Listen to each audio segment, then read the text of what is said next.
The All Smiling Faces podcast is now sponsored by Tyre Spot, the Northeast's leading tyre supplier with branches across the region. Tyre Spot don't just do tyres, they cover everything from servicing to wheel alignment. They can handle every aspect of your car's maintenance. For more information, visit tyrespot.co.uk. Enjoy the episode.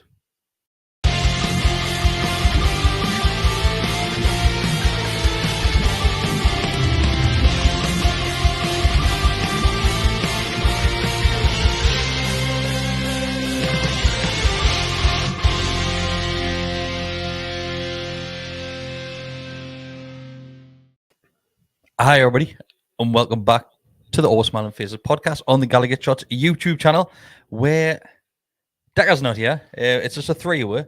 So, boys. Oh, can I do it? You can do it. Can I do it? You can do it, Mark. Take it away. Oh, I feel the pressure.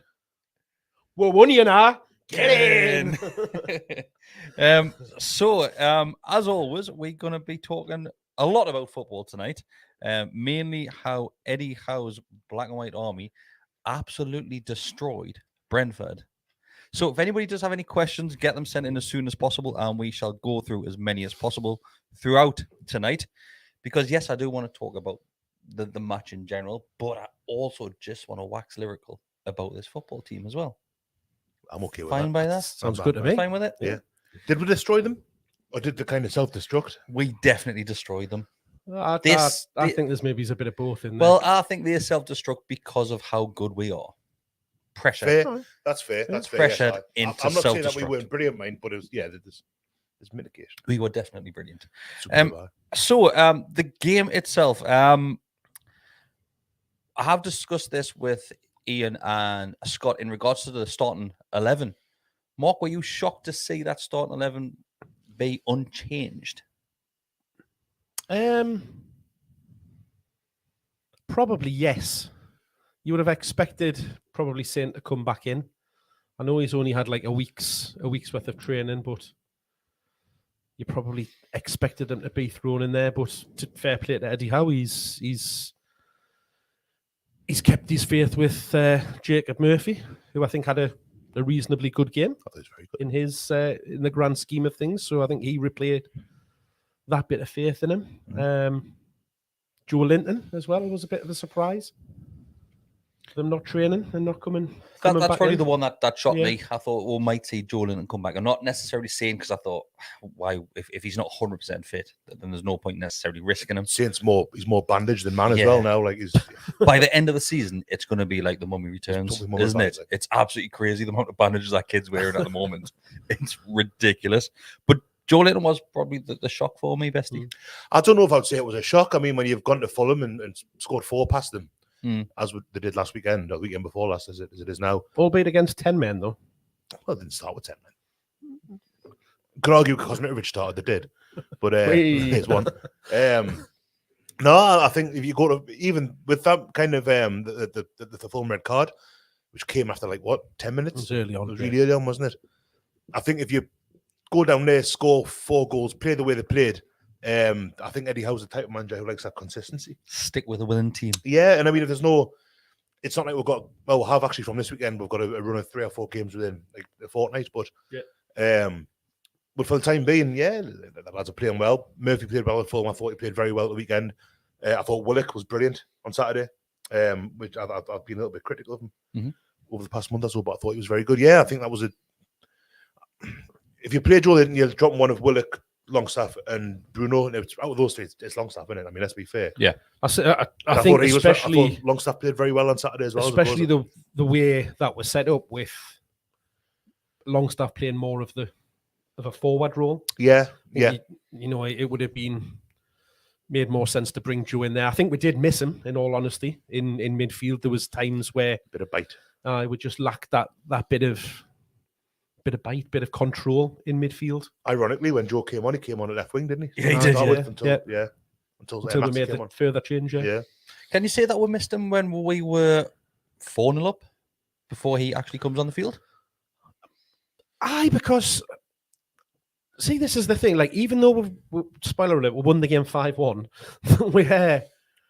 I don't think we actually really played brilliantly in that well. I don't honestly think we got out of second, third gear. I don't think we really did I had a feeling. go at them. Is that not a sign of playing brilliantly, though? The fact that you don't have to put that much effort in. No doubt we played well, but I just don't think it was as fluid to say, God, we've really played excellently today. I think there was certainly individual performances and stuff like that, but we gave the ball away a hell of a lot. We couldn't keep a hold of it at times, and they albeit, they didn't capitalize on it, they still made chances. So they got through a few times. Yeah, I still think it wasn't a polished performance, even though the score totally, if you look at that in isolation, you think, Christ, they've battered them today. To me, it didn't feel. It's really negative. And now what you're doing? No, it's like it didn't to me feel like a 5-1 game. It's a weird one because when they got the penalty score that when Tony made it 2-1, it kind of felt to me like we're really complacent. And I don't know whether that was the team or the fans. The fans were kind of like, after if you're 2-0 up and you're playing against Man City, we'll use Man City as an example, went ahead and then they pulled one back. And the crowd's, come in, that roar that you get. We've all, heard it. It didn't happen on Saturday. And I thought, it almost feels like it's a setback. We're going to... Did it not happen when we conceded the goal, which this momentarily? I thought on Saturday, did you think it was really flat? I thought it was quite flat, yeah. I thought it was quite flat. Yeah, I have to agree, but I'm trying to make this a positive one. Jesus Christ, it will be. We'll get the positive stuff. But the thing is, what Mark says. We might have agreed that it didn't feel like a 5-1. But then when I said earlier that they kind of self-destructed, the goal that Murphy scores, which we'll come to the goals obviously. But two of the goals, you're doing a decker here and firing through all the goals. I know. It's that seat. At least three. It must be. It's the seat in the American football shirt. I think there's at least three of them in there that you think. Two are certainly the two that the keeper gives away, but then that happens because of pressure we put on. Yeah. There's one, the first one, well, the second one, isn't it, that Murphy scores. He starts up at left back. Aye. Puts the pressure on when the keeper gets the ball.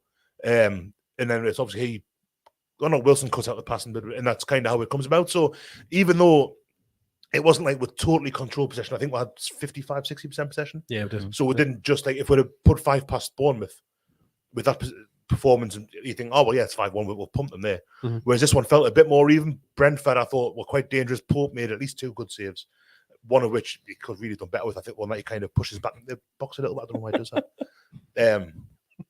I'm Decker. It's happened. Can't we through James Bond film, me? What's the score at this point? I'm completely lost. I can't remember. What we're talking about the team. You know what? It's not very often I get thrown by the conversation of where we are in this podcast, but you friggin' managed that one, Bestie. I think it's because I normally sit over there. I'm kind of peripheral almost. Now I'm But I started them off. But the Man U game. But I thought Bournemouth, Brentford. Yeah. We've come back 3 weeks. I always do it since I was a Bairn. When Bournemouth and Brentford were in Division 4, I've always gotten confused. Even at 40 now, I still do it. But I thought the opposition. Yeah. Thomas Frank's boys. Yeah. Was fetching red and white kits. Blue. Same. It was blue one. Fuck's sake, man. Sponsored by Hollywood Bets. Same kit as last season at home. First time a team's done that in the Premier League. Yes, for years. that's true. Yeah, fair play to them. But the stadium, do you think it looks like when you watch the under 17s tournament in Eurosport, and the stadium's got all multicolored seats? I don't get that. So there's a reason that they've done that. Go on then. It's so that when the crowd isn't as densely populated, or the crowd or the stadium's empty, it still looks full. All right. So it gives the illusion of there being people in the seats, rather than just being obviously rows of red seats or red and white stripes or whatever they did. Blue. They do that. Mixed it all up. All right. Should really done a pre-COVID, shouldn't they, when there was no one in there? That's it. Wait until they got promoted to the Premier League. What we're going to do now? Now we're getting the crowds in. Right, shall we try and get this one back on track? There was just one thing I was going to mention. The other interesting thing with Brentford's kits, yes, please. Had a different badge. Yeah, not uncommon. That I think was it Jess or one of the lads in our group chat says that Everton did the same. It's in there. Everton's third kit. The badge is just a Silhouette's tower, but a silhouette of it. It's basically a triangle with a square bottom. I don't know what kind of shape that is. Mark. Say that again. It's a triangle. Silhouette's tower, but with a square bottom. With a square. So it's a bottom. square with a triangle on top. A house. Oh, Yeah, right, Just so it's like a a house. five-sided shape then. 1, 2, 3. Yes. Yep. You know when you do that thing when you draw the house with the X inside it, you've got to do it all in one stroke. Bit like that, but without I the can do X. that. And oh, bully for you, Mark. Well done. I'll start at bottom left. I can as well, but I keep forgetting how to do it. I'll do it, and then I'll do it. I think, fuck, I can't remember how I did that. See, we normally stop him like running away and just like completely rambling on, but I'm encouraging him tonight. I know. It's And not a good thing. I'm struggling here. Like I'm not gonna lie. I'm struggling. I'm sorry, everybody who's watching this or listening to this back. But let's get back on track. If anybody does have any questions about the game or about this current Newcastle United side, send them our way and we shall go through them. That'll help us out and it'll calm Besty down a little bit. It won't. It's best of us now, I think. Yeah.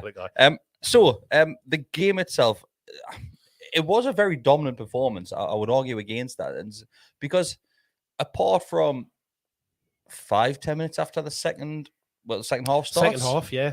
I think that's Newcastle throughout. It really is. The first chance of the game comes from Almiron.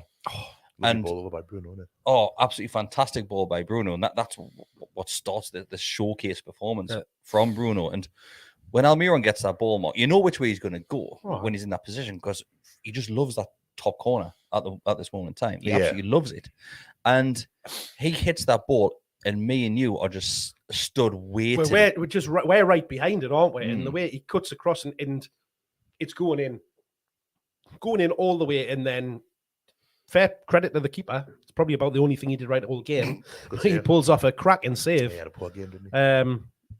But that was we're mid-air waiting for that nestling in the top corner because it was a hell of a strike. The way he hits it as well, he swings that hard and through it. He almost bloody does a somersault, kind of takes himself off his feet with it. He's a funny one, McGinney, because everyone knows how one-footed he is, but he's still got that ability to make that space for himself and get that shot away, and it's a great effort. I heard that one. I was at Eldon Garden. I heard the crowd going, I thought, fuck, don't score yet. So I was over the moon. I watched Match of the Day. I thought, I've done us a favour there, mate. Because Metros. Very, very nice strike. And lovely ball by Bruno. You just think that's that'll start off and really, get with it to turn up the pressure, which again, like, I don't want to sound too negative, but we didn't really chuck everything at them. Yes, we had a lot of possession. I disagree, Do you honestly think we got out a second or third gear? We didn't, but we didn't have to. Maybe. That was a dominant performance from us. Like, apart from a 10-minute spell in that game, it was all Newcastle. And no matter which player it was on the field, all that they were interested in was getting further up the field and creating yet another chance. It really wasn't. And I know it wasn't a goal, but the ball hits the back of the net from Brentford, first of all. And Brentford do really well. That build-up play is fantastic. And when the goal hits net, then VAR comes in, and we're sat there pretty confused, going, what's that for? Because it was clear he was offside. Yeah. And I'm thinking, has there been a foul in the build-up to it? Because once you're in St. James' Park, you haven't got a clue what's happened in different areas of the field. But obviously they look back, and it's basically Ivan Toney interfering with play. Yeah, you could see he was offside, definitely. It was whether or not he got the touch, wasn't it? Or whether or not what he did, his action, was enough to take share away, which we had a couple of comments after the match reaction, which we did on Sunday morning. A couple of fans saying that we were probably lucky with that VAR decision, saying if it had been the other side of the field, we wouldn't have been happy. Yeah, I'm not convinced. I don't think he touches it. He definitely doesn't touch it. So it's just... But by being offside and doing what he does, you could argue he takes share away from whoever it is that's come home. I agree. We're lucky to get it. I think at the other end, if that happens, it's kind of hard to be pragmatic about it. If Fabian Shaw is put off by Ivan Toney because he attempts it, then he pulls out the last minute. Yeah. And I'm sure it's Fabian Shaw who's directly behind him, and he reaches for the ball as if Toney's going to run with the ball, or at least try and get a shot away. Then it doesn't. Obviously, puts Brentford through on goal and they take it well. I think Pope should do better, It's disallowed, but he gets a decent sized touch on that and it still goes in. It's harsh. I mean, it doesn't matter. It's immaterial because it doesn't count. But I just feel as though I've already kind of kind of criticise Portworth tonight, and I don't want to come across as a goalkeeper hater because I'm not normally. But I think even though looking at it, I think that looks like it's gone through him a little bit. But then it's come from quite close range as well. Yeah, I think he hits it well, strikes it well. A lot of power in it, as you say, close range. I think you've got to get a lot behind it to keep it out. It looks like it got quite a bit behind it, though. That's the thing. I think if that doesn't get disallowed, I think it gets picked up on a bit more afterwards, after the event. I will call, well, I didn't because I quite like him, but Tim Krul got called Chris Packing Hands for years. Yeah. And they would have had his life if that had been him. Oh, well. They are. Graham Dougal, and this is what I'm going to ask you, Bestie. You see, I thought it was really odd that the ref went to review it on the monitor. Yeah, well, I thought it was offside, and the lad sat down, and then it left of me. Well, it's normally a lad and he's banned, but his mate was there on Saturday. Nice lads. They were saying, well, it probably isn't offside. It must be for handball or foul because the referee wouldn't normally go and review it like that. So maybe the referee's gone to kind of ascertain. They've kind of said he's offside, but we think he's interfering. We want you to look and to see if that's the case. But I don't know. But yeah, very unusual.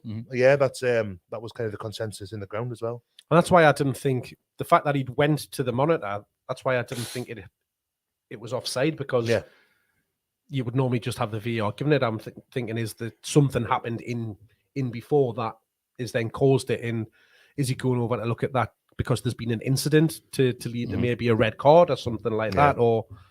But there just didn't seem to be anything that had happened in the build up to. Did it get announced to warrant it? Offside, checking offside. That's what it got announced as. Which technically it was getting checked for offside because of Ivan Toney was offside when he dummied the ball. I can't see it, but yeah, it was ruled off, and from that moment, it's just Newcastle. It really is, and it was an absolute masterclass by Bruno. And like you said, Mark, we didn't really get out of second gear. And it's a very strange game to try and talk about and give all this credit to the team, because they rightly deserve it. Of course they do. Yeah. But there's so much more to come from this team as well. Yeah. And Bruno, for a player he got 2 goals and an assist, I believe, and just completely controlled that game, he never broke a sweat. Not once. No, I didn't. I think he put more effort into his celebrations than he had to put into the game, and I think it was he played in that deeper lying role, and I do think he's a little bit wasted there. And albeit sitting there, he still has that much influence on the game to be able to score, as you say, 2 goals, set up the assist, and everything that was started went through him. And I just think, God, if only you moved that consistently 30 yards up the pitch by having him in that further forward role in the midfield, then you'd get even more of that in there. So, but maybe I don't know. I think you get a lot out of him. I mean, I know what you're saying, and I think he's very, very effective as in a more kind of attacking player midfielder. But when you've scored twice, made one in match of the day, I go on about you, like everyone's talking about. I'm not too sure he can kind of be too critical and say that he's wasted there, because he's a wonderful performance. He's still, to be able to. It is the position that he generally played in his time before he came here, and where we probably expected him to see. I think just from what we saw from the back end of last season and earlier on this season, you get what he gave us on Saturday, but even more involvement from it. He's see where he plays himself on FIFA. He fancies himself as being a bit more further forward, doesn't he? That picture he put of this when the BB Southern 3-0, he scored and all that, but he's one of the 2 behind the striker, isn't he? That's his. So read it, not what you will, like. But I think he just influences the game more there. Yeah, he's a fantastic footballer, mate. He's a wonderful footballer. He is, and it's kind of nice. I've spent loads of time on Twitter. Too much time on Twitter as ever, but just reading articles about him and he's going to Real Madrid. And well, he's not. Maybe he is, but he probably isn't. No, not yet. And if he does go, he goes for loads of money, and we'll replace him with someone who millions. We'll just get Paqueta in. He's learning the language down at West Ham. Nah, he's shite. But yeah, he's a complete. He's not necessarily complete midfielder, but he's a complete footballer. He is. He's passing. He's vision. He can break play up, and he's not. He's calm. tackling as well. He's mate. so calm. The first goal comes. Is it the first goal? The second goal? It's a first goal, isn't it? The corner. No, sorry. So it's his second goal. Sorry, he wins that. Him and Dan Burn. Yeah, so it's him and Dan Burn. Dan Burn. No, the one where he cheats from long range. I thought it might be a foul. The player's passed Dan Burn. I thought that. I thought might bring it back. I think Dan Burn. Still waiting for. I think Dan Burn fouls their winger. Yeah, I'm still puts his arm across him, a but little bit that doesn't surprised get that it. wasn't pulled back. And then there's the two of them. Is it who's on the floor? I can't remember. One of them's on the floor with their player, and then Bruno comes in. It's Bruno that's just booting out. It's Bruno that's just booting out the ball, basically saying, "I'm taking that," and the player's trying to protect it by keeping it under his ankles, basically. Yeah. Then Bruno is just absolutely lashing it. Like, I'll take this, and I know we're doing what I told Besty off for doing earlier, but we're just firing through these. We've skipped ahead, absolutely firing through nice these. to be excited about them, you know, to have that kind of just stuff in there, bubbling, waiting to come out. Is completely out the window. So he picks that ball up and he just parts the ocean, doesn't he? And he just keeps on running, and every single player just back off and back off and back off, like, separating, sit off going back, loads, which helps him. Like, he's got all the time in the world to decide what he wants to do with that football. Ian Wright made the point on Match of the Day when he says, if you go for him, he's got to flick over your head. If you stand off him, he's got to pass in him, or you play a pass, he'll do it. Yeah, I mean, he's not like. I think if someone had addressed him, kind of come forward, and he's not going to do what St. Maximin does and get past him, but he's that good a player that you've got to give him that little bit more space while you work out what you're going to do. If somebody comes to him, it just leaves a player unmarked that he can just pick a pass to, so that you just transitions into a different move. But the fact that they just allow him that much time, space, and just beckon him on, what a finish! I don't know, honestly. Like we're watching at the time and thinking, how has he squeezed that in like from there? But yeah, I hadn't realised how close Callum Wilson was to get a touch on this until Match of the Day. So Bruno's first goal, just as we're talking about Bruno here, another header. So he's never scored a header before he came to Newcastle United. Now that's his second. How has he scored a header from there, though, man? It's something which obviously they've worked on. So well worked. Yeah. So they analysed it on Match of the Day. I think it was Ian Wright, was it? Yeah, it was. So they pinpointed, and the ball comes over from a corner. That then obviously it's lashed in. Then it's Dan Burn who blocks off one of their defenders by basically. Longstaff does as well. Yes, Murphy might do as well. Yeah. So there's a feeling just basically blocking any sort of movement to get to Bruno, and Bruno's just stood there in acres of space, and the head. It's a strange technique to head the ball, but it just nestles in that side net, and once again, and you're thinking at that point, Mark, we're sitting there going, the fuck's Bruno scored a header? It's very similar. You just do it. You don't expect it in the way that he plays it for a go in. Like you only think, he's obviously putting it back across for somebody to get a touch in the 6-yard box or something like that. But he just again, it's pinpoint into the far corner. Isn't it? Just a touch. Rhea gets a hand on it, but it's where he comes from as well. I mean, notwithstanding the work that Burn, Murphy, and the ball from Trippier. It's a lovely ball by Trippier. But Bruno starts off a good 25 yards out when the ball goes to Trippier. He just kind of tiptoes around the back. Pretends that he's going to do his lace. Yeah. And he just kind of, and no one's, even with those lads there, no one appears to be kind of trying to get back and get challenging, basically. It's really well worked. Yeah. I think how many years we had to put up with the big ball at the back post, Mike Williamson. Mm-hmm. Apart from that one time we tried to lash at a collar on the edge of the box and he absolutely bullet headed it towards goal. So the corner that we got for that goal, yes. Should we have had a penalty? For just a handball? No. Is that where his arm's there? Not a chance. He goes like that. Nah, his arm's there. Hits him on the elbow. The base elbow, I don't think. If that doesn't hit his arm, it's hit his chest. I don't think it's a penalty, but... What about when you consider Brentford's penalty? 100%, because Dan Burn's arms are in the air, and if his arms aren't there, the ball ends up further in the box. I think the thing with the Dan Burn was it was a little bit similar to the one we got at Tottenham, Eric Dyer. A few years ago, yeah. Not quite a like for like, let's say Mark. But when you look at the pens that were and weren't, I mean, it's been a topic of conversation, hasn't it? Michael Antonio's handball. It's been a few. Liverpool should have had one in the yesterday. Over a minute, they should have had one, yeah. Jesus. Yes. I think ours isn't any more of a penalty than I think the Brentford one that like you're talking about for our corner there isn't because his arms across his body like that. And hits a bit. 100% not. I'm not convinced it is across him. Like Nah, I it's think he's definitely in front of turning, and I think he's coming like that. No, I think it's. I'm sure it's pretty much his hand is in the air, but he's up in the air and he's kind of jumping. I think it's I think he's unlucky. I think it's very similar there. Dion, as I said, but it's a soft penalty, but it happens, and that happens most games there. Because again, there was a bit of confusion around what was happening there, because there was a long delay from that when there was a VAR check and stuff like that, and like we weren't 100% sure what was going on. So I didn't even see the referee give the penalty first. I'd said he's gave a penalty, but then it was going on for so long. It was like, oh, is it going to get turned over? Or is it, what's happening? But then he then went and gave it.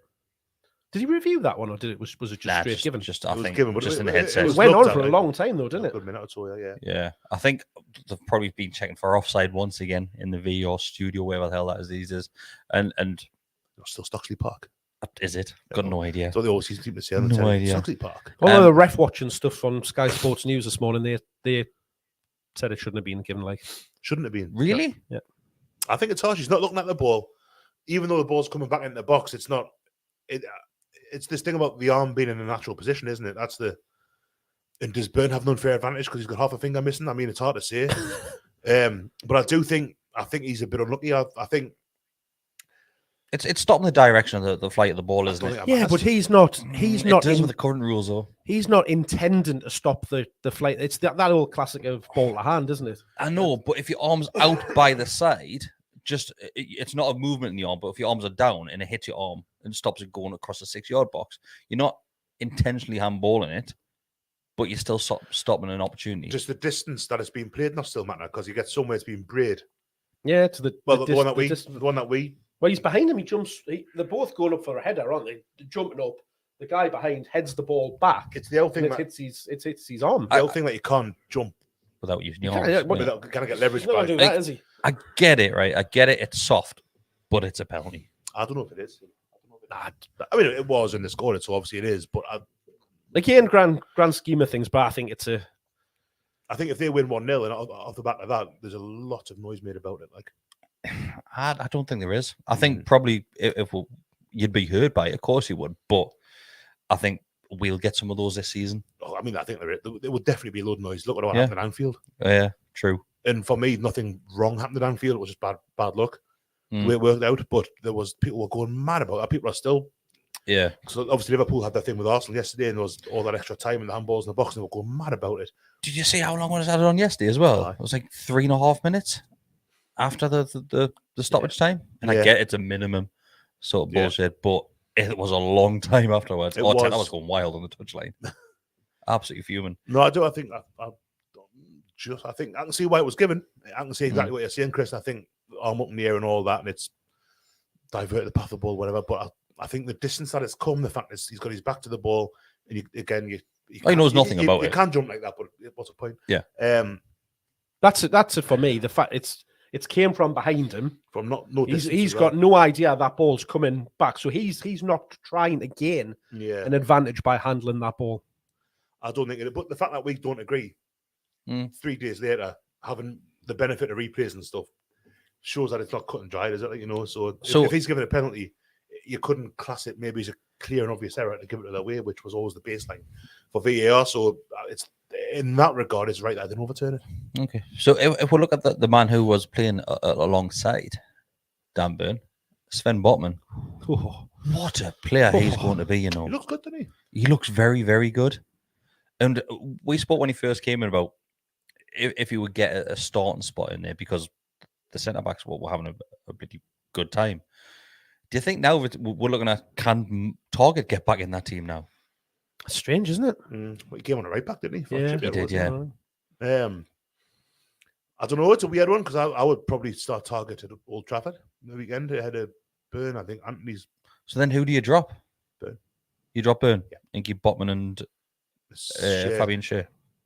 I mean, it's harsh on Burn because he's not playing badly. But I think against a proper rapid, tricky winger, I think Target's probably got more about him in that regard, as a kind of to show him down the line, not a kind of when to go to Burn. I like Burn a lot. And it's a nice problem to have, to think, I'm going to drop an informed player. For a centre back. Oh, sorry. See, if you're looking at that on form and performances, I'd be dropping Shea. But then you then happen to put Botman and Byrne into the centre 2 positions. Then Shea hasn't played badly. Again, it's harsh to do it, and that's it's a nice problem to have, isn't it? But it's a tricky one, because how do you fit all of the players that we've got into the team, and could you play 5 at the back? Well, first of all, Marty says that he hardly notices when Botman plays, as he makes everything look so easy, which is correct. Metro Marty, he's back. And just to discuss the Manu and the centre backs there, Fish and Rod says controversial, but I don't think Botman starts versus Man United. I actually think Lascelles gets a game. So we saw it against Liverpool, didn't we? Liverpool, Lascelles played, yeah. Well, I thought he meant to came back in against Fulham. The one game that we lost this season. He played really well. I know he was fighting through the wars, wasn't he? There's correlation, but it doesn't necessarily imply causation.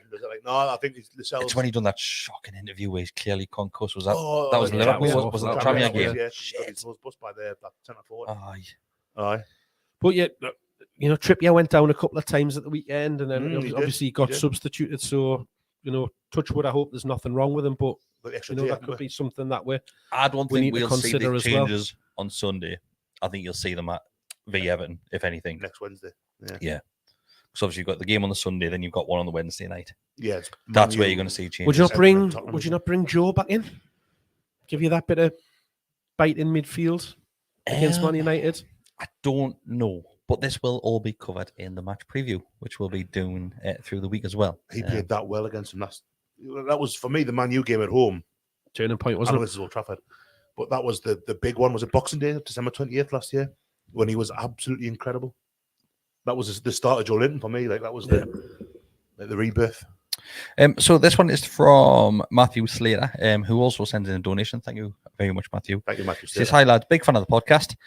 Do you think Howe's policy of keeping, but basically staying with a winning team, could cost us if Miggy and Murphy are playing ahead of Isaac and Alan St. Maximin? Not providing the putting in the performances that were certainly from Miggy that we're seeing. He's having a hell of a season so far. I don't think Isaac comes in as in a shoe-in for Miggy. Far from it. I think that's Miggy's spot to lose now. Yeah. The opposite thing with Murphy, as soon as St. Maximin's fully fit, Murphy drops out of that team 100%. Yeah, I think that's right. I don't think Isaac necessarily comes in as a winger anyway, to be honest with you. Mm-hmm. I don't know if they maybe bring him in. I mean, to bring him in ahead of Wilson. Wilson had a funny game on Saturday where he missed some chances.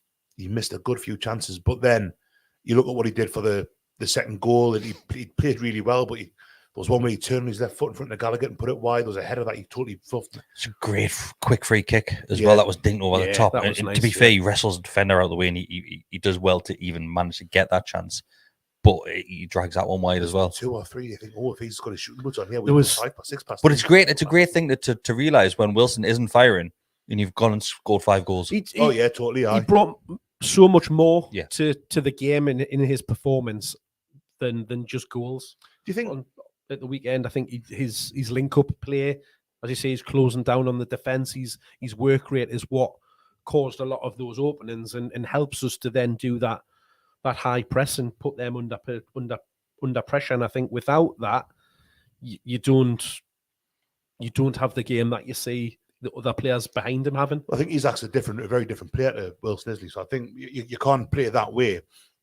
He's not going to do the same job for you that Wilson does, like for like, because he's just not that kind of player. Where he's got something, he's probably a better dribbler than Wilson, shall we say. So he can probably pick the ball up deeper, drive it forward, then bring something, whatever, into play. But I think Wilson, the way we played on Saturday with the high press, bullying defenders, that was perfect for him, even though he's, as I say, finishing a little bit suspect.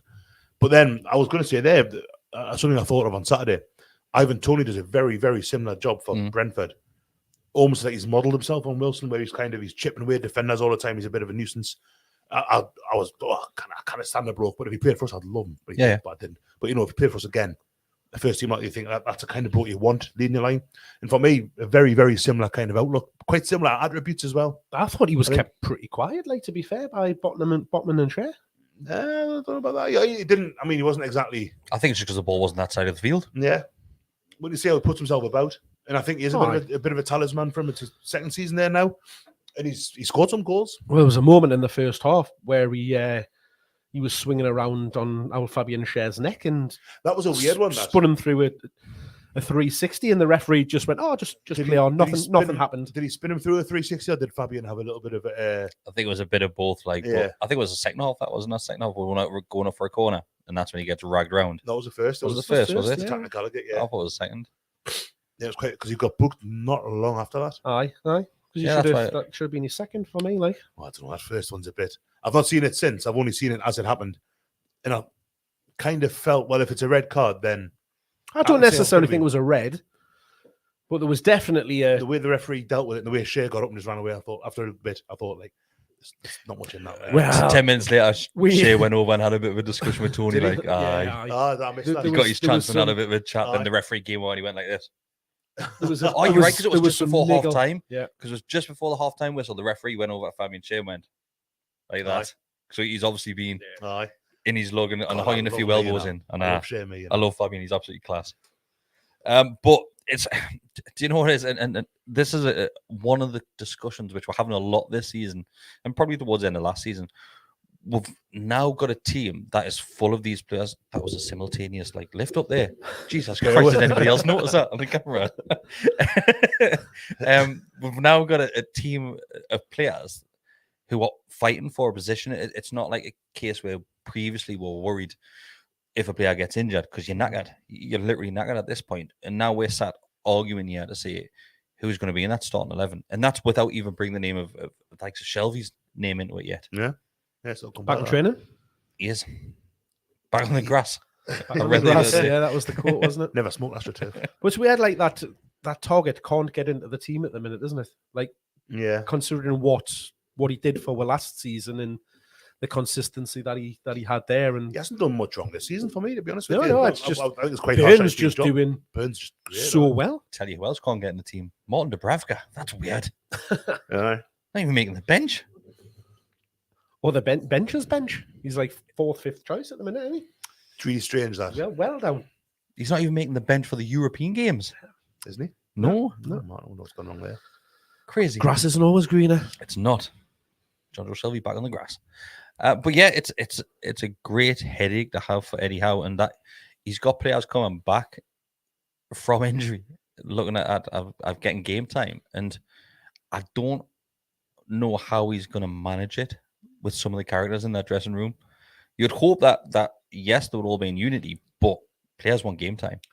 Well, there was talk that Bottom was unhappy, wasn't it? That he wasn't Mhm. getting the starts and stuff, and he's packed in the Dutch under 21 setup. So, yeah, I mean, when Bruno first signed, people, because it took him 4, 5, 6 games before he got a start and a run, and people talked about it then. Obviously, he's that kind of, with him getting injured, Mhm. it's kind of taken the problem away a little Yeah. bit. But yeah, it's at some point, it's something that we're going to have to deal with, and there is. I'm trying to think of a position where we haven't got competition. You could say a goalkeeper. I don't know how much of Carrios we'll see. We might see him against Palace in the cup, maybe. Yeah. You'd probably argue right wing Um, at this moment in time. It's Miggy. I don't think anybody else comes in there. I think he's still got like Murphy and Fraser could. Do you think they're challenging him? I think Miggy's only Miggy was. Only as good as his last Fraser performance. in Fraser certain- played there a hell of a lot last season, didn't he, over on that right wing? certain corners of Twitter, Miggy's still public enemy number 1. Like, crazy. So it's mad. I don't get it, mate. No. I don't get it. Like, he's clearly, even though he is, and I've said it myself, he's hugely one-footed, but he composure has been lacking. He's this season scored 4 goals already. Yeah. Um, Him and Trippier just have this almost telepathic kind of relationship with each other at the minute. They're working really well linked together. with it.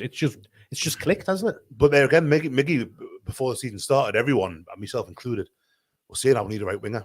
Yeah, We've yeah. got some Maximin, we've got Yeah. Wilson. Isaac hadn't signed yet. Yep. We need, the fellow from Leverkusen, Diaby, Mhm. Yeah. call him. People are talking about him all summer. There was a few more. Harvey Barnes. Is it Harvey Barnes? Leicester? Barnes from Barnes the with I don't know. Yeah. obviously Harrison Maddison from Leeds as well. Harrison Yes, from that's right, Leeds. aye. And Miggy's kind of Miggy will be aware of that, you know. If we're looking at that kind of player, if we were looking at, he's going to be thinking, "Oh, that's my position." But realistically, it's not his position. But his performances, not he right, he's dead, man. Performances this season, he's kind of cemented himself in there and on that right wing, hasn't he? But you wouldn't have necessarily nailed him down as being your man to take you forward on the right wing, which is why we all sat and said numerous times that's where we need to strengthen. And even now, even the way he's playing, I'd still think we need to look to that position because there's just not that strength and depth there. That goes back to what I was saying earlier about Fraser and Murphy being like challenging. I think that he's probably, you can say Trippier because there's no one else really. I don't think Target's going to be playing right back a great deal. Obviously, Kraft was your backup, but he got his injury. Mankio's still available. Dropped off the face of the earth. He hasn't had a game of football for a long, long time, Mankio. Leeds, maybe? It'll be a while. Has he played it? He hasn't played this season. No, he hasn't. Definitely played back end of last. Like I say, Leeds, he started to move for the free kick. That was January. He was injured a lot. So are those the two positions that will probably be looking in January? I think we'll go for Maddison. I still think we'll go for him. Where do you play Maddison? I don't know if we will, you know.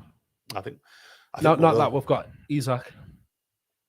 That's an interesting point. It depends when Isaac's fit. Does he want to play him with Wilson? Does he change his shape to accommodate them to play them together?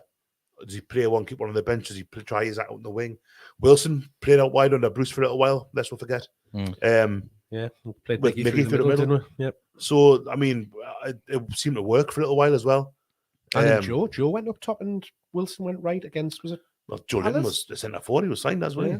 I remember that one. When they got one each. Well, didn't they? Yeah, did I? So there's options there. I still think they will go for Maddison, but then the way Willock's been playing recently will be harsh. I mean, Maddison's a fantastic player, but Willock on Saturday I thought was really, really good. It was like the way he kind of picks up, he can drive, he's quick, and they're quite deceptively quick actually. His argument, though, and this is where probably at this moment in time for where this football club is, we might be getting a bit. What's a word I'm looking for without being too harsh?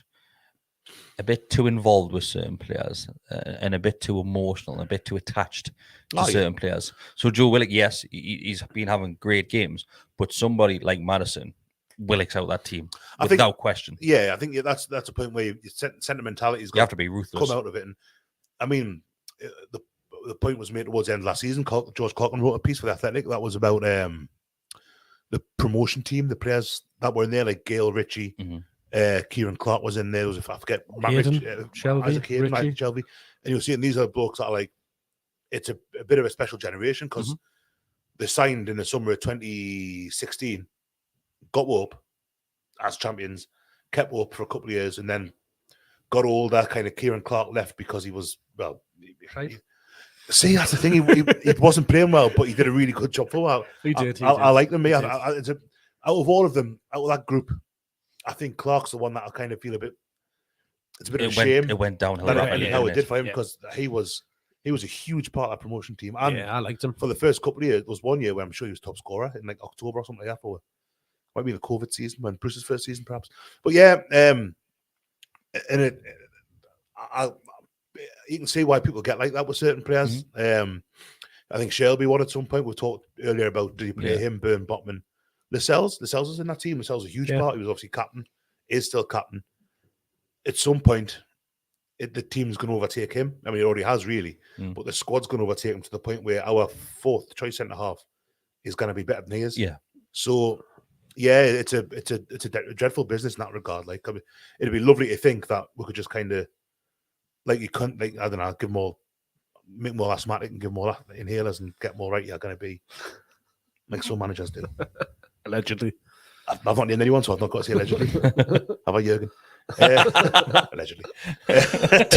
Speaking of Jurgen, did anybody see his post-match interview yesterday? I've seen pictures of it where it looks like he's crying, but I'm assuming glorious. He's not. He honestly looked like he was going to burst into tears. Is there a more hated manager in the Premier League? Because he's a bellend. Oh, they'll be far away. I mean, is anybody that stands out? He's had a massive fall from grace for me. Like when he first came out, I liked him, but he's just Do you know? I don't know if there is. He's just turned and gone He's a bitter, cock, like. twisted, and Who's bottom? Steve Cooper's just got a new contract, so he's not here. Oh, that was weird. No, really, I think Lampard- he's a good manager. He's just- Lampard's fairly disliked, Yeah. but not to that extent, I don't think. by the other, I think Klopp's probably the one. Pep, everyone seems to love. I like him. It's always the ones at the top that you seem to be unpopular, but Arteta's quite endearing, and People tend to like Pep. I like Conte and Pep. Yeah, Pep's all right. Who else is it? Big Six. Eddie. Everyone loves Eddie. Everyone loves Eddie Howe. Who's at Man U now? but Ten Hag Besty, seems like good. it's no longer the big six anymore, is it, mate? Big top five now. Top five. Top five. Six. The high. Yeah, I was only taking the mick, but I put that. I was man. like, that's just a daft thing. That's why I put Maggie here. Oh, shall I retweet that? Oh, Top shit. 5. It's mad to think that we are sitting. Did you honestly, in your wildest dreams, think that we could be sitting there? Games in hand and stuff, isn't there? I mean, I think Liverpool Liverpool had 2 games in hand, obviously played yesterday, but I think if we could still be like 8th if everything's kind of even. Which, But then when you look at some of the games earlier in the seasons where results didn't go our way, we ended up with draws and things like that. The amount of draws that we've had where we potentially should have got more from those games, that would have pushed even. if me auntie had tits, And I know I was going to just about to say that, but it's just mental to think that that's. I certainly wouldn't have said that come October the 10th, as it is at 2 minutes to 9, would have lost 1 game, and that was an injury time goal at Anfield. I'd have been cock a hoop with that. And, I mean, how many weeks were we saying the results that you get at the end of a run of draws kind of dictate how that run is perceived? And here we are now, Back-to-back wins. 1-2 and won the last 2, scored 9 goals. 9 goals, 2 games. And all of a sudden, it wasn't that we hadn't won since the opening day. We've been unbeaten since Anfield. It's it changes the narrative a bit. But not to say that we're 6th with that asterisk, the games in hand and whatnot. A pretty tough run to come. Everton were unbeaten in so many until the weekend, and Man U have hit a really good run of form, and Tottenham, they're going to be there or thereabouts, aren't they? If we're still top 7, top 8 in 10 days' time, 14 days' time, because the Tottenham game's end of that run, there's a reason to be very hopeful. Yeah, I think. I still think if it's the top 7 get into Europe, you probably had a place to that for someone winning the cup and someone qualifying for Europe at the same time. So if Chelsea finished 3rd or whatever, I think there's a decent shout we could be in the Conference League next year. Scott, great point by Scott, Gallowgateshots, Scott, says that it's a positive goal difference that he's happy about. Yeah, isn't it? Yeah. +8, Yeah. We've done well, we haven't seen that for a very long time. That's 7 in the last 9 days, but. And I know what 8 games into the season, 9 games into the season, quarter of the way through, basically. But that game on Sunday against Man U, that's a huge game for us because Man U's the position above with. Yeah, they're a bit up and down, aren't they, form wise? They've had a good run recently. Ten Hag seems to have them firing a bit now. I watched their game yesterday, and honestly, they didn't really impress us. Casemiro looked decent in spells. No, Everton are in decent form as well. Were in decent The form. pair of them, both teams could not pass a ball. No. It was absolutely honking at times. The amount of similar to what we used to do, where the ball just doesn't reach a player; it just goes in absolute no man's land. Mate, Both we had teams. that on Saturday a few times. We scored 5 goals. I know it'll be. I feel it's strange. I don't want to say I feel confident going there because that just normally precedes a fall. But I'm feeling confident going there. It's If we win, Mm-hmm. I'm confident we won't get pumped. I don't know about score, draw, narrow defeat. I think that's all right. No, I'm all guns blazing, me. Like I think we'll take the game to them. Yeah. Yeah. I think we'll cause them problems. I think if we can go there and put a performance together that we know we're capable of, get out of that second and third gear that we're seeing at the weekend, and I think we will, based on the fact that we're playing Man United. I think fans are going to be well up for it. Obviously, they always are away from home. Mm-hmm. The players, even though Man United haven't been what we know of them in the past over the last couple of seasons, they still got that players wanting to do well against them. So yeah, but I'm hopeful more than confident. So there's a question there from Fish and Rods that says, Is this the most confident you've ever been going to Old Trafford, though? Probably is, yeah. I think it's Man United are I wouldn't say it's the worst Man U team I've ever seen, because that was probably a couple of years ago. Close. But I think Solskjaer's team last year, the year before, was like really Yeah, good. I think going back a few years, was it 4-1 last season? A bit. Come to it, didn't I? Ronaldo got a couple. I think it certainly isn't the team that you kind of associate with Man U. I mean, for me, it's the Ferguson, when the kid that Beckham, Scholes, Butt, Keane, that team. Even going from that team to the team that 90s through the 2000s, late 2000s, and that Van Nistelrooy come through, Van Persie when he went there from Arsenal. Like, they for a generation, for 20 years, were phenomenal. And they were a team, and I think there's still a little bit out Man United. Yeah. Like, we're going to go to Old Trafford and that's why I'm thinking from the players' point of view, we'll play Man United. Yeah. We're going to up their game and get out of that second and third gear, where that complacency that you spoke about I against think of it from Brentford. From the other side, and I think Man U players will be looking at this thing. Shit, I really don't want to be playing Newcastle at this moment in time. it's a hard game for them. Like, I think I'm more confident of getting a result than I ever have been going there before. Doesn't mean I'm confident I will win, but I think this is the strongest Newcastle team against. Well, no, it's not the strongest Newcastle team, because that would have been Keegan's team or Robson's team. We never did well there. But I'm more confident than I've been for a long, long time, looking at the respective strengths of the squads. Because when we had Keegan there, it was the Ferguson team. Cantona was still there, and all that carry on. And the Robson team was that was when Van Nistelrooy had he just signed at that point, 2002. They hadn't been far off winning the Champions League and stuff like that. So there were two brilliant sides when we were at our height. And now we appear to be we're not there yet by any stretch, but we're on the way back up there, and they are getting better, but it's certainly not a patch on any of their greatest teams. So yeah, I'm more confident than I have been, but there's still the kind of spectre of Man United, Man United of Christmas past, kind of saying, Besty, don't quite, not yet. When was the last time? Was Kabay the last time we went down there? So, Would have been, in the yellow strip. 13, 14. We were close a few years ago, though, when we Scored 2 in 10 minutes. Muto scored down there, and then Sanchez came on and absolutely turned the one. it was Kennedy, It was Kennedy Muto. And Sanchez came on late on in the game and absolutely turned the game on its head. The only thing he did all season. Oh, we had the blue kit on, didn't we? With the white stripes on his sleeve. Yeah. Turned the game upside down. Absolutely ran riot after that. And like I say, Sanchez did bugger all for them, like nothing else. It's a bit like in a film where someone uses their last, I don't know if it's Star Wars films, but when someone goes, Obi-Wan Kenobi, the first Star Wars film, fends off Vader. Oh, fuck, that's that what he does with his hands? Aye. Hell yeah, but yeah, I'm full of confidence. I think we could go to any single team at this moment in time, apart from Man City away, and I'm confident of getting a result. That's how much confidence I've got in this team at the moment. I don't know. But I'd still be wary of Arsenal and Chelsea. Tottenham, maybe Tottenham as well. We went toe to toe with Man City. I know. That's why I'm saying I'm more hopeful than I am confident. But I think you've got to have a bit of confidence in there to be hopeful, don't you? The players will be confident. The players will be going in that game thinking they can win it. We've never had a better chance. The way, if as I said, if our players go there up for it and put in the performances that we know they're capable of doing, because we've seen it in spells, we've seen it in games where people have had very good games. We haven't had it where everybody's just clicked and we've really done it. Probably Man City is probably the closest to it. Yeah, you're probably right. But Sunday will be the day where it all clicks into one. There was a question there. Somebody had asked if you would make any changes for the game on Sunday for Man U. Joe, like I said earlier, we'll be doing a match preview, but just to quickly go through it,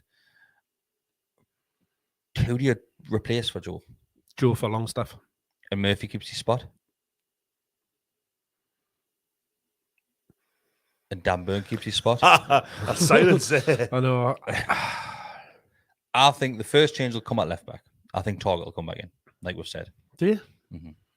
I think Burn will be unlucky, but I think Target's better suited. Yeah, I think Target will come back in, and I probably was Eddie Howe trying something at the weekend by putting Joe Linton on the left-hand side? I don't know if he was. I think was he? Was it not just a? was it not given Saint the option of playing in that more central role, which we know Saint wants to play in? Do you not think? No, because once Saint came on, he went straight out on the left. They kept on switching like mad. Well, the fifth goal, the one goal. Saint picks it up deep, plays a lovely ball to Joe Linton. And Joe Linton, obviously, yes, what happens. But yeah. I thought Saint was pretty quiet when he came on, to be fair. I don't think he looked quite. He didn't get a lot of the ball, did he? He looked a little bit heavy. So that's why I'm thinking, I know he'll have another week's worth of training under his belt, but I just don't know if he's quite there yet. He's probably more suited to having a spell late on, give him 20 minutes, something like that, to maybe impact the game if we need it, or to at least get him a bit of a run out and a bit of. So the changes we're going fitness. For is a win agreement that Target will probably come in at left back. I think he probably will. Yeah, I'm not sure. Like he might, like, for the reasons that you said, but I think it's harsh. If I'm choosing a change, for me, it's Joe for Longstaff. And keep Murphy on the left hand side. I don't think Saint will it's start. another harsh one because he hasn't done anything wrong, but does a fully fit Saint give you more than Jacob Murphy does? Then yes, but he does if he's in that right frame of mind. But is he fully fit? That's the question, isn't it? 3 games in a week as well. Do you keep him forever in Tottenham where you maybe got a better chance of getting a point? I don't know. Yeah, probably. Yeah, I think he probably starts with Murphy. That being said, also, if he's changing left back, I think I would probably bring in Joe for Longstaff as well.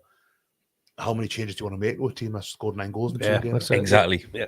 Exactly. You know, changed. If you bring 3 changes in, and all then, down the left hand side as well. Well, yeah. Longstaff is, and then we're all falling into the trap of thinking, oh, we're playing Man United. Like you were saying there, when really we know at this moment in time they're not great or anywhere near what they have been previously. So do we just focus our game on this is a winning side? They've won 2 back-to-back games, scoring 9 goals. Yeah, that's why I'm thinking Boston midfield will have a bit more of a chance over them, because when you look at, I know McTominay is probably going to be out now, which is, I think, probably doesn't help us. I think it probably makes them better having him out potentially. I don't know. I just think having Joe in there will give you that little bit more strength, a bit more bite that we're missing at the weekend. He maybe doesn't give you as much, of the legs of Longstaff. Not that I'm saying that he's particularly quick, but he's probably a bit more mobile, getting up and down. But I don't know. I think Joe Linton's got a lot of that now. I would say they're probably pretty similar, to be fair. Like, are working, like, covering the pitch. Like, I think Joe Linton's got not even the edge. The engine. Joe Linton's like, he's a machine. Like the fittest man in the world, except for Miggy, perhaps. Fishing Rod says the fact we have no idea who Howe will start is brilliant, and it's what we're discussing earlier. Yeah. And I think I've just argued myself out of this, and I've gone completely against what I'm saying. Maybe he does keep the same starting 11. But that's the thing. If he keeps the same 11, would you be disappointed? Nah, because they deserve it at this moment in time. They do. I would be disappointed. I mean, I'd like to see if St. Maximin's as fit as he can be, which I don't expect he would be by Sunday. Then obviously you want him to start because he's what he's capable of doing. Yeah. But then if he isn't, is he going to give you enough? And Murphy, for all he has got limitations, what we've talked about here, God, we've really, really got to tell him at times. He does work hard. And against a team, you've got to have that. He put good, at least 2 or 3 very good crosses in with his left foot at the weekend. Jack Lee's just discovered he's left-footed. You didn't know. He looked better crossing with his left than he did coming in with his right. Mm-hmm. Let's go through the last couple of questions. Anybody else, if you do have any more questions, throw them our way. We'll keep going for another 5-10 minutes. So this one is from Josh Stockton. Josh Stockton. Sorry, mate. Josh Stockton. Another donation. Thanks very much, mate. He says, "Hi lads, hope you're well.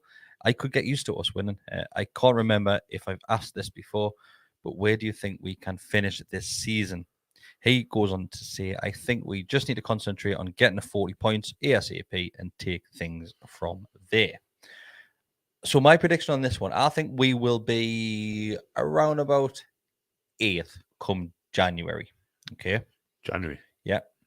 And I think if we are in that position, the club won't bring in a lot of players in January, but there'll be one big marquee signing that they'll go for. Somebody like Maddison that can then advance you further up the league. Amanda Staveley said a while ago that don't might like be doing my dad. business in Don't really January. want to do so much business in January. Nobody does. I mean, they were kind of Value's obliged not there, to last is it? year because We had to. would have gone down. You know, we would have. It was a forced hand, really, though, wasn't it? So I think I still do think they'll go for Maddison, whether or not it's January or whether or not it's next summer. He's got 18 months left in his contract come January. If he doesn't get in the World Cup squad, that could disenfranchise him further. I think we'll have to need to move to kind of progress. I think that could play in our favour a little bit because Southgate doesn't fancy him. It seems. So yeah, I think answering a totally different question. I think 7th. 7th. Finish at 7th? Yeah. With a European spot? Yep. I think 8th will get you Europe. Mm-hmm. It's mad because I think from next season, 10th guaranteed It's Europe. cups and everything, isn't it? Oh no, next season it's the change in the Champions League with the top 5 going to Champions League for next season. Right, okay. Because I changed it to the new league format. Is that doing it with They're more doing that. qualifier sort of things? And no, it's a group stage. All right, okay. It's a third. It's a busy plan B of the Super League, isn't it? It's a massive group stage. So you don't have 4 groups of 8 groups of 4 anymore. You have this massive group. You know, at the preseason tournaments, how you got like 30 teams and they play 4 games. It's like that was all seeded. So the way it works out is the Champions League, UEFA League, what's it called now? Europa League, Europa. and Conference Europa League all do Conference. that. So it just means that the top 10 in the Premier League are guaranteed to qualify for Europe. So That's mental. It's not right. Half the league. I remember when we finished second and got the UEFA Cup, and that you're glad for it. Yeah. In '96, and now all of a sudden, it's good in that I suppose it's an incentive because how many years were we trundling along, finishing like 14, 15, thinking like there's nothing to play for. It stops teams pissing the season up the wall like when there's 5 games to go, really, doesn't it? When you're in that no man's land. Yeah, like what? Yeah, I mean we did flip flops on, cliche almost. But yeah, I think irrespective of where we are in, I'd say the World Cup because there's only I think 2 games between the World Cup and January. Maybe 3. Boxing Day and the 30th. Yeah, I don't think we'll do huge amounts. We'll not bring like 30 bodies in January. I think same as you, Kris. I think it'll be a big one, and I think I'll keep most of it for next summer. But I think they're quite happy. Maybe we might see some more strength in depth come in. I think we'll finish 7th this season. I'm sticking with that 7th, and that's I was going to say that's maybe being conservative. It's not. I think that's pretty. From what we've seen so far this season, and that's without a full strength team. Remember, I think we're more than capable of hitting a rocky patch as well, though. I think if that run of draws had been a couple of defeats, if we hadn't had, if the fixture list had been those draws, then Man U, Everton, Tottenham, then Fulham and Brentford, I think then you think, no, God, we've had a bit of a rough start. He hasn't quite been what I wanted. But because we've just put 9 past those 2 lovely lads, sets of lovely lads that we have, you can write, it's great, this. But if we could lose all the 3 next games and kind of think, not quite what we hoped. So it's early in the season yet. There's a lot of football to be played, Mark. But I think 7th. Mark? I think realistically it's anywhere from 8 to 10. Realistically? Yeah. No way higher than that. I think higher higher than than the 10, just 8, 9 to 10. You only missed 9 out. I think when you look at it, we're going to have to do very well to break that top 6. I don't think and we'll do that then this season. I know West Ham haven't had the greatest of starts to the season, but you'd expect them to be in and around, that the positions that we're looking at. Wolves will be the same. Brighton, if they can keep up the way that they've gone this season, that they could be there. I know See how they are post-Potter. Yeah. That's the big question. They could drop away. So the Wolves had to sack Bruno Large. Yeah. So there's a lot of teams that are in and about that space that we're looking to get into and solidify our position as. So, but it's not beyond the realms of possibility that we could finish 6th, 7th. And I think that would be a hell of a season if we did. I think 6 would be too far. I think Arsenal, the teams that you're looking at for 6 would have been Arsenal, Man U, Tottenham probably. I think the top 3, Man City, Liverpool, Chelsea. Yeah. It's pretty much. Yeah. So So Arsenal, Liverpool, Tottenham. Sorry, beg pardon, Arsenal. See, Arsenal, Chelsea, City are the 3 for me. Yeah. And then you've got Liverpool, Man United, just below that. Yeah. And then Spurs as well. There's a big In one that you Spurs are going really well. In that. Liverpool will pick up, I've no doubt. Do you think they will? Yeah. That too. I don't think that they're this kind of massive behemoth, invincible, what were kind of they were perceived to be over the past couple of seasons, past 4 or 5 seasons, maybe on a club. But I think they're better than, I think they're 10th at the minute. I think they're a lot better than that. I think they'll click for them. They just had a bad start. I think they're people have cottoned on to the fact that the fullbacks can't defend. I think they'll be. I think that they will obviously improve, but I don't think They'll not be in the top 4. No, I don't think they'll be in the fight for the top 4. Oh, I think they will be. I think. Do you reckon? Yeah, definitely. So they think they're going to creep in there with City, Arsenal, Spurs, and Chelsea. Yeah. Ooh, I don't know. know. I think Spurs have got a bad run in them. I can see them being in the top 4. Like Liverpool, I definitely can. I don't know what the points difference is. I think we are 5 points off. It's really close, to be fair, from like 5th to 12th. It's really close. Yeah. It's just obviously because it's so early in the season. It won't take many games. I think Liverpool with a game in hand go ahead of us. If they win that game in hand, obviously, which isn't a guarantee. But I don't think they're going to win the league. I think Man City are going to win it. I think Arsenal. Man City will win it, and then I think Arsenal started between really well. But Arsenal I and think they'll drop Chelsea off a little for bit. 2nd and 3rd. But I think Liverpool comfortably be top 5 at least. I think 6th there, 4th. I do. I think they've got enough in them with 30 games left to play this season. I think they've got more than enough time. Diaz is going to be out till the new year. That's a big. I don't miss for think them as well. The spots that we're Strikers going wise, the 4. I think the teams which you mentioned there, I don't think Wolves will be anywhere near it. No, Nowhere near it. I don't think West Ham will be near it, to be fair. I think that they'll be in a 9th, 10th. They'll just make top 10. I think you're probably looking at Brighton and Man U, probably. I think Brighton, as I say, it depends what happens. That's a big question. This fella that got in. Can they keep up what Potter? they've done? Yeah. Because Trossard's had a really good start this season. They defended really well this season. We drew 0-0 down there, didn't we? Hard to beat. Very hard to beat. Yeah, I think, look at last season, I'm sure, I might be wrong on this, but I think from, 7th, 8th, there was a position, I think it was West Ham and Wolves or 7th and 8th. There's a big jump. There was a massive points gap to 9 to yeah, 10. And I think West Ham this season, Wolves will be the wrong side of that gap.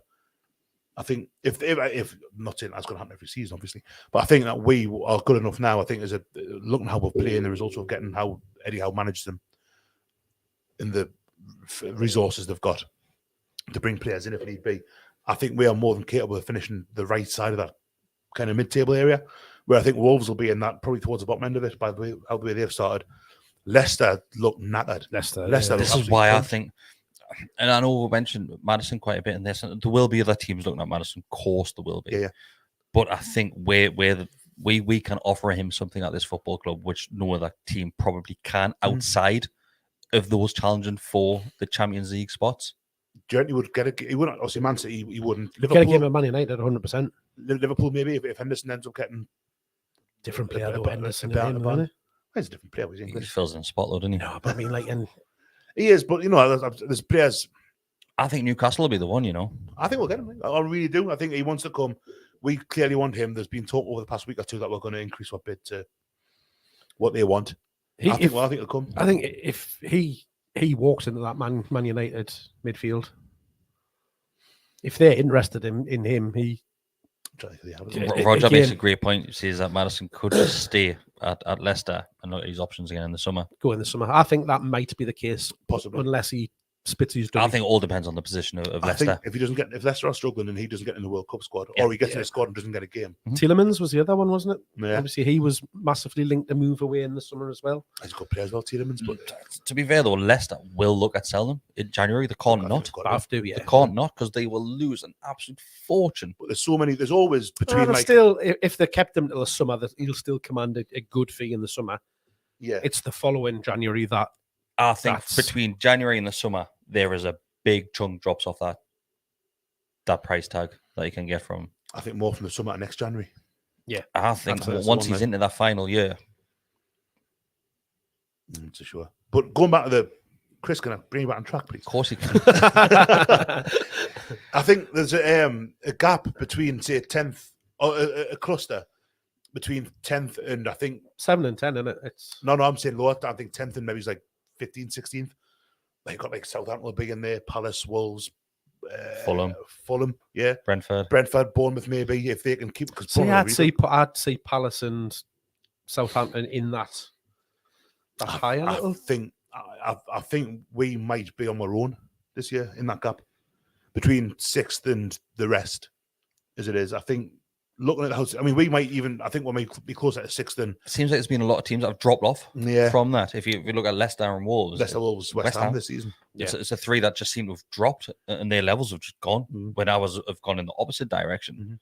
And you're probably right. We're probably the only team because Brighton were there in around there last season. I think, to be honest, Brighton will be the ones. I've said we on our own. If Brighton can keep up what they've done this start of the season, I think it's us and them for 7th. Again, very early to say that now, I suppose. But yeah, I think look what I've seen so far. I can't really see any of the other ones being consistent enough.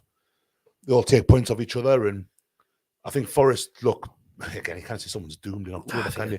I think they'll probably go dead and buried. I've got a feeling for Leicester as well. And why do you mention Everton in this whole conversation? Yeah, Everton. I think will probably be Villa, the top of the bottom half. I think Villa have been struggling, but there's none of them that you could say have had a really good run, a good start of the season. Really. So do you think it'll be what we're saying there? Do you think it'll be Newcastle, then that big gap in points wise? Newcastle and or Brighton. Right. Okay. Maybe Brighton and or Newcastle, but I think if we can just stay consistent, and it sounds daft to say when you've won 3, drawn 5, because we haven't been that consistent results wise ourselves, really. I think the stat that you look at there is lost 1 though. Yeah, definitely. If we can remain hard to beat and start picking wins up and get players fit again, and maybe get a bit stronger in January. I think from 10 down to 17, it could be end up anywhere that you could just be roll the dice. And, because it's all much of a muchness. You pick them up with a hat, I think so as well. I think maybe even down to 18th. I think Forest will go. I think Leicester, like I say, even if Leicester, the thought of them getting rid of Rodgers, I think that'd be a mistake for Leicester. I think he's as good a manager. I don't think he's got masses of experience down that end of the table. Well, there is somebody that does have some experience at that side of the table. Somebody's available. Yeah, somebody's available at the moment.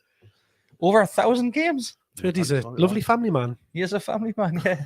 Has he managed Forest or?